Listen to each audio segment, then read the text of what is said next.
New Jersey business owners speak their minds. This is the Issues Watch podcast.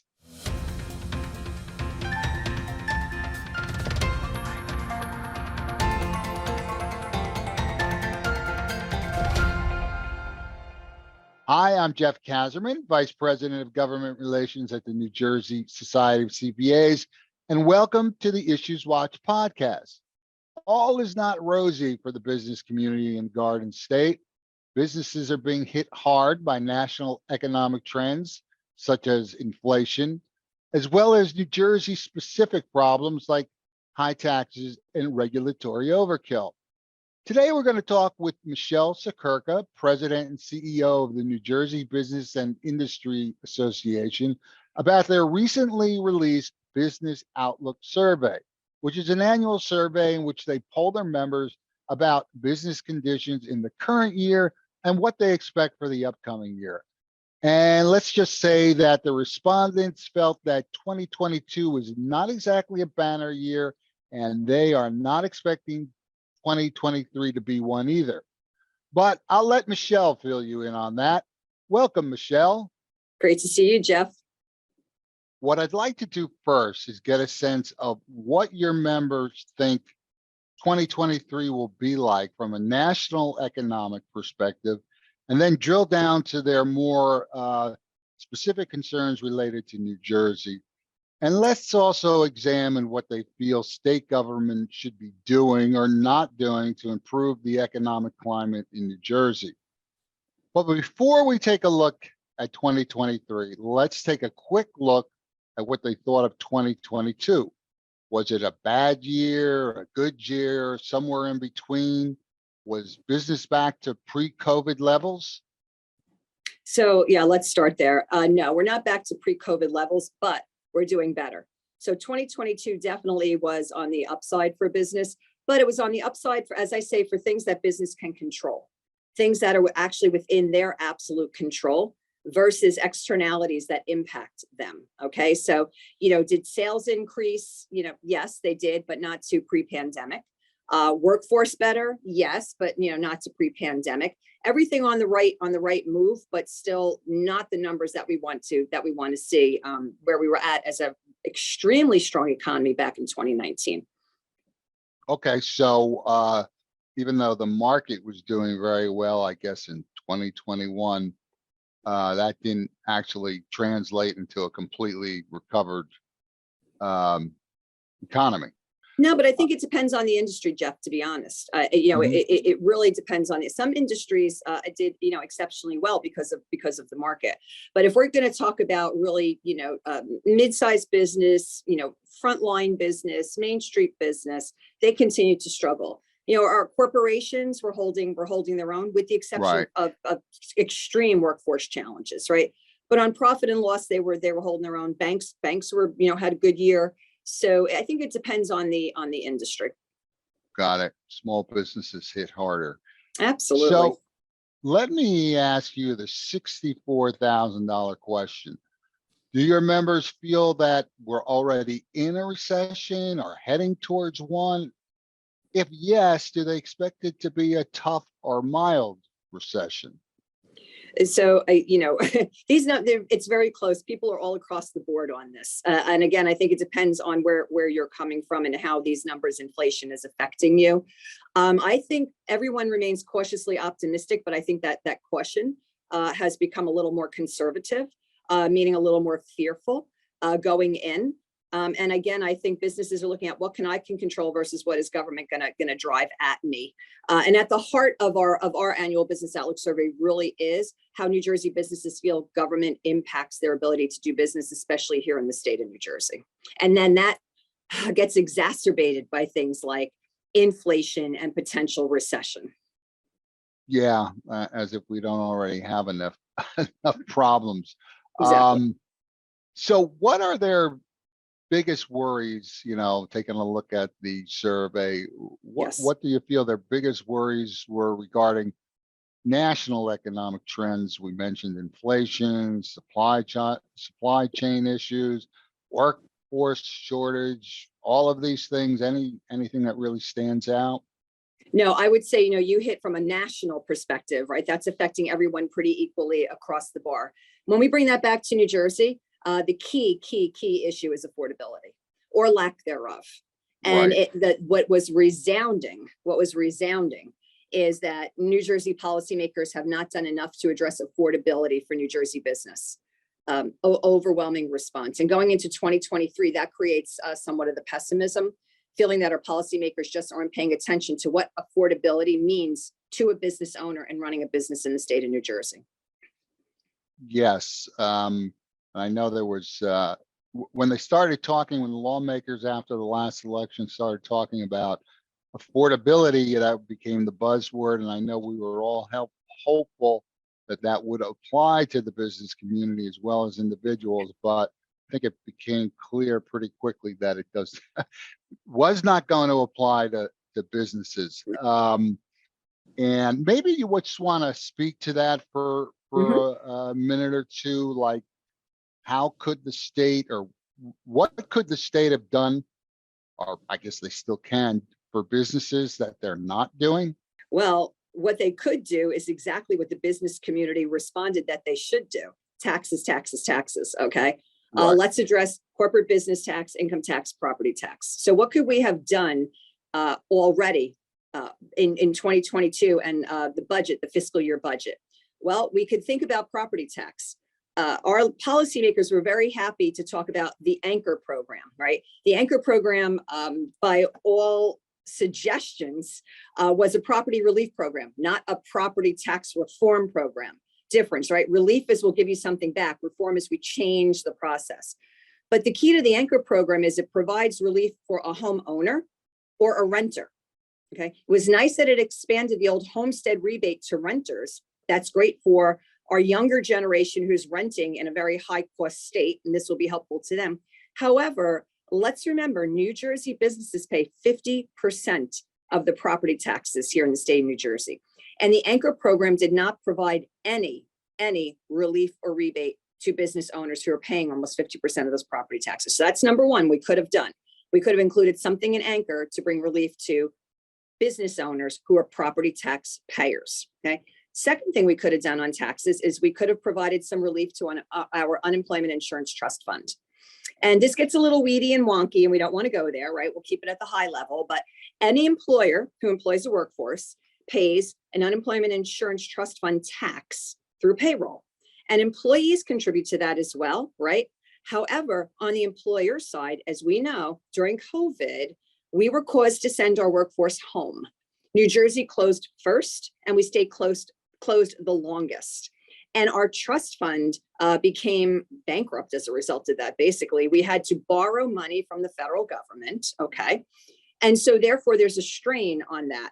And that means that our employers have to make up the difference in the cost to replenish the trust fund.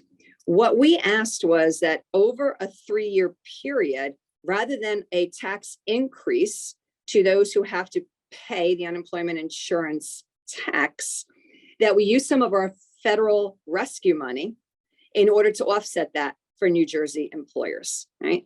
We went through numerous iterations. We didn't get it in the first year of this, and the second year was this fiscal year.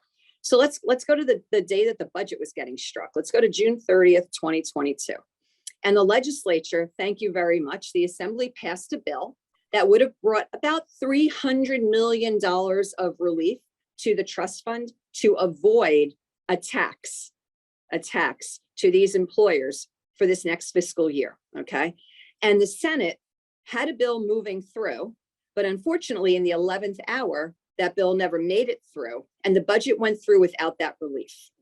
And public knowledge is, I'm not talking out of school, public knowledge is that the governor put extreme pressure on the sponsors of the bill in the Senate to pull that bill back, stating that he would welcome the discussion in the fall, but he wasn't going to do it as part of the budget. So let's take good faith, promise made, promise kept.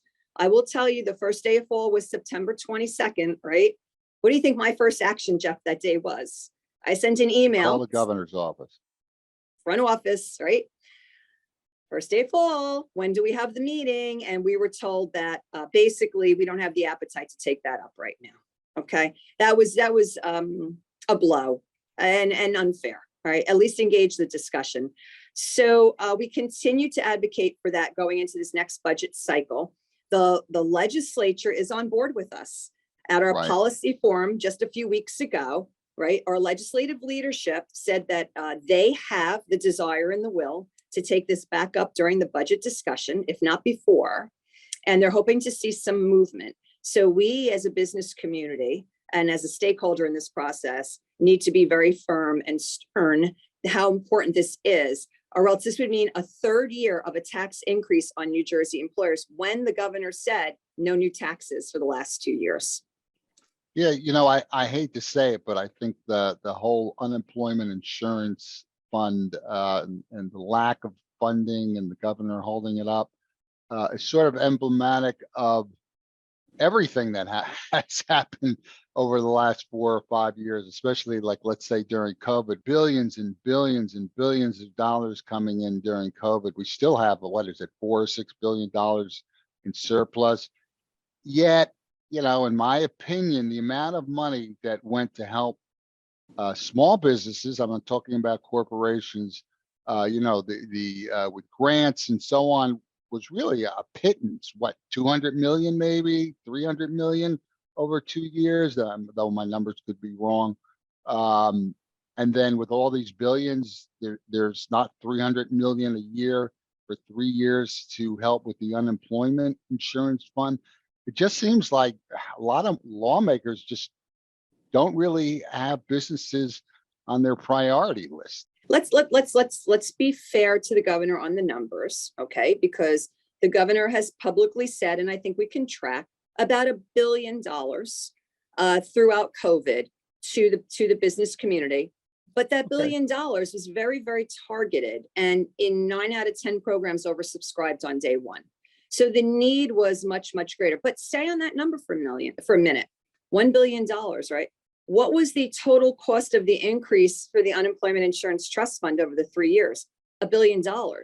Right. That the employers are picking up. So with all due respect, if you gave $1 billion in one hand, you just took it back, leaving us at status quo. Right. So what do you think will be the most significant business issues that are going to play out in the legislature in 2023, or that might play out? Well, we're certainly going to go after those that we already discussed, okay, which is unemployment insurance trust fund. But let's talk about an issue that, again, should be a very simple promise made, promise kept, is corporate business tax. So we will all recall that when Governor Murphy first came into office, he stepped into a budget that he suggested was a very difficult one to balance. And he looked to the business community to give him 2 years of reprieve in order to get to balance, to get to equilibrium.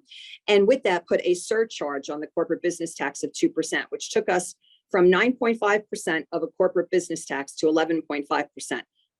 Today, the highest in the nation. Okay. So that was supposed to last for 2 years. However, that 2 years came up right in the midst of COVID. And so business community, playing nice, understood and said, we don't know where this is going to go. Okay, so you're going to hold the surcharge for an extra 2 years. All right. Well, that's up in this next budget cycle. So what should happen, as of course, we shouldn't even have to expend political energy on this, Right, is that the surcharge should sunset automatically. Again, our legislative leaders intimated at our policy forum that that will be the case. However, Jeff, I don't want anyone to think that that should be the end of this discussion, because while we are here almost having to have a debate or discussion about the surcharge coming off, our neighbor to the west, Pennsylvania, is under a 5-year comprehensive plan to drive their corporate business tax down from 9% to just under 5%. Right? That's a 5-year comprehensive strategy. Connecticut is taking up the same type of process, and there are other states looking at this as well. So let us not allow our policymakers off the hook when they say, we gave you that back, business community, and expect us to say thank you very much and go away. We're taking it to the next step and saying comprehensive corporate business tax reform over a multiple year period, like other states are doing, in order to ensure that we are regionally competitive. I'll repeat, Pennsylvania and Connecticut, we all vie for the same workforce and the same companies. If they can do it in the Northeast, why can't we? Right. Let's actually, first step is let's hope that they let the CBT expire. I'm a little nervous if the economy takes a real nosedive, but let's hope for the best. So what is happening? I believe there's what, $3 billion left of federal COVID money. I'd say What's that number is really questionable, Jeff, because as hard as we try for transparency, and there is a website that has the federal dollars where you can see them and track them, it's really hard. It's like a little oranges and apples. It's really hard to know when something was appropriated to when it actually got out on the street. We have some examples of that, but honestly, what we hear is it's more like just about $1 billion left, Oh, really? which isn't a lot. Yes, and I can't tell you what the exact number is. We're certainly trying to get our arms around it. But no, I don't believe it's that high. I think it's closer to about $1 billion. And I think there've been recently some promises against that. And as you know, I think that government entities at the municipal and local level and county level right now are knocking on the door because of the health Right. care costs that are about to hit those local entities because of the skyrocketing increase in healthcare costs, and whether or not the governor is going to use some of that money for that. And we should Right. watch that very carefully. Yeah, I wouldn't be surprised if that does happen, and then there's no COVID money left. So what are the bright spots in New Jersey? Oh, well, we've got tons of bright spots. So Jeff, you hear me speak, right? And I always say I like to start positive and end positive, and I'm just practical in between. Okay. Our assets, we have extraordinary assets here in the state of New Jersey. One of our biggest assets is our highly educated workforce. Our K-12 education is key. And so in our survey, again, the number one asset, the number one highest ratings for something was our K-12 education system. Now let's just put that in context for 1 minute. K-12 education, we've been ranked number one nationally, I think the last 2 years. Many years we vie for number one and number two with Massachusetts. And you recall years ago, Massachusetts was called Taxachusetts, but it's really not called that anymore. Yes. But still expensive state, but they deliver the almost exact same quality K-12 education for about 20% less in property tax cost than we do in New Jersey. Why aren't we peeling back the onion and understanding how they're doing that so that we can really find where some reform, may be in that area? So tremendous assets. Stay on workforce for a minute. We have more scientists and engineers per square mile in the state of New Jersey in the entire world, not just country. Okay. We're very affluent and we're very highly educated here. However, the other side of that is we're number one in out migration as well. Our 18 to 34-year-olds are the number one out migration as a group leaving the state of New Jersey to other pastures, right, across the entire nation. So now we just said number one K-12 education at the highest property tax cost in the nation, right, to allow that tremendous asset to out migrate from the state of New Jersey. We need to keep them here. BIA has been at the head of some strategies on post-secondary education to try and keep those 18 to 34-year-olds here in the state of New Jersey. And we hope that'll gain some traction, but we got to keep our eye on that.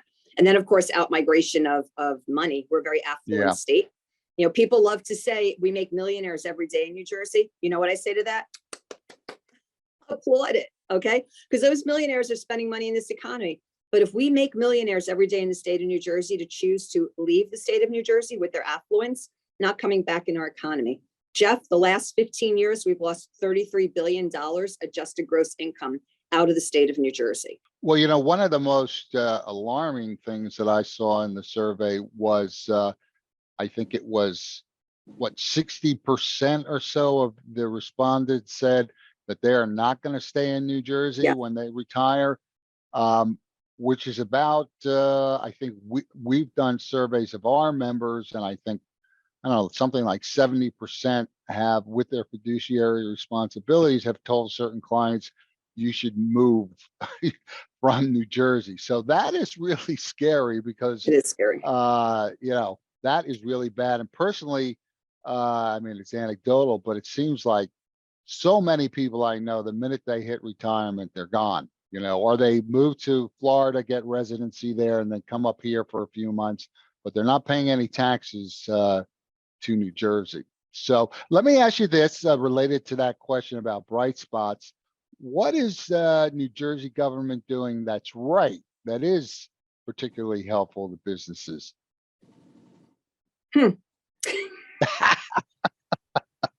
All right. Now, in fairness, I mean, we work with our policymakers every day to advance proactive policy and strategy. We have some really good investment in workforce development. Okay. We're very proud of our partnership with the New Jersey Council of Community Colleges with an appropriation from the legislature signed by the governor to fund an initiative called Career Pathways. All right, so that's money being invested in career pathways and workforce development. We continue to have funding of basic skills to lift up those, who have the lowest level of skill to a next level. But what's exciting about career pathways is we're really looking at upskilling those who have some limited skills and taking them in the next generation for what they need in high demand jobs. Okay, so definitely a positive in how we're working together to advance workforce development here in the state of New Jersey.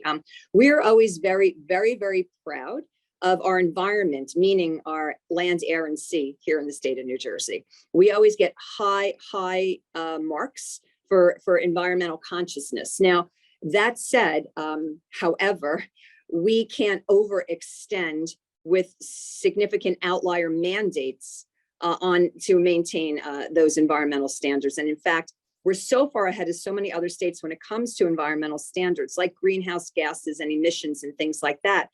It strikes me many times that we feel like we're starting from ground zero when we're not. I mean, we're so far ahead on the things that we've done in the last few decades here in the state of New Jersey on environment.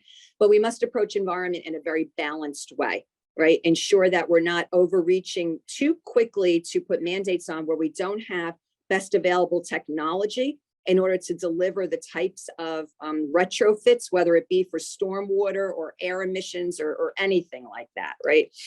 And another positive, of course, is our infrastructure here in the state of New Jersey, which has come a long way over the last couple decades. Think about the money we've invested from federal dollars to expand the New Jersey Turnpike, to rebuild bridges. There's ARPA money set aside for transportation and other federal money coming into the state for that, right? We have to be smart about how we spend that money and make sure we put it on priority projects and not pet projects.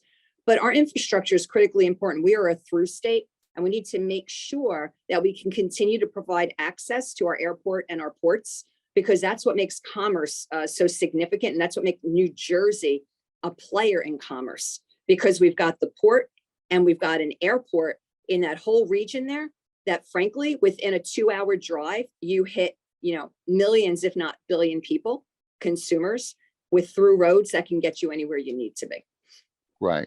Yeah, that's good that there's all that federal infrastructure money that was like Congress and the president authorized. I guess that was a year or two ago. Yes. New Jersey definitely needs that, as I'm sure other states also. So are there any other key findings from the survey that you'd like to share with us?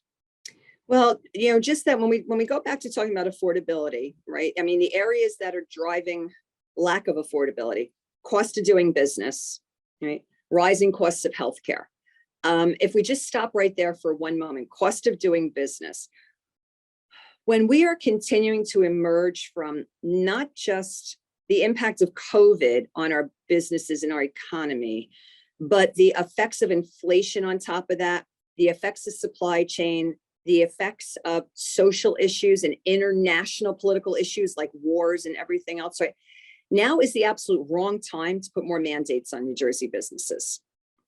And the cost of doing business is driven up each and every day in the state of New Jersey because of new mandates that require us to, approach wage and hour differently, right? Labor mandates that are a bit overreaching. We Yep. can mitigate and negotiate great terms and conditions of employment. In fact, most employers do, right? I always come from the premise that rather than putting a policy in place that is meant to punish one bad actor and you bring all the good players along with you, look at what's working and help to enhance that, right? And the other piece of this too is try to be of assistance when it comes to wage and hour issues with our New Jersey companies, because the rules can be a little confusing. Don't come in and slam them with fines and penalties out the box. Have some compliance assistance and bring them along so that they understand how things change. But I will say, labor mandates, cost of doing business, really is a challenge given coming out of COVID and the other aggravating externalities of the economy on our New Jersey businesses. Well, that about wraps it up for this episode. Thank you so much for joining us again, Michele, and I look forward to the next time to speak. Thanks so much, Jeff. It's always a pleasure. Thanks for listening and watching. To access the full results of the NJBIA Business Outlook Survey, visit njbia.org and be sure to support the New Jersey CPA Political Action Committee, which is the only nonpartisan group in New Jersey dedicated solely to fighting for CPAs in the legislative arena. Learn more and contribute at njcpa.org/PAC.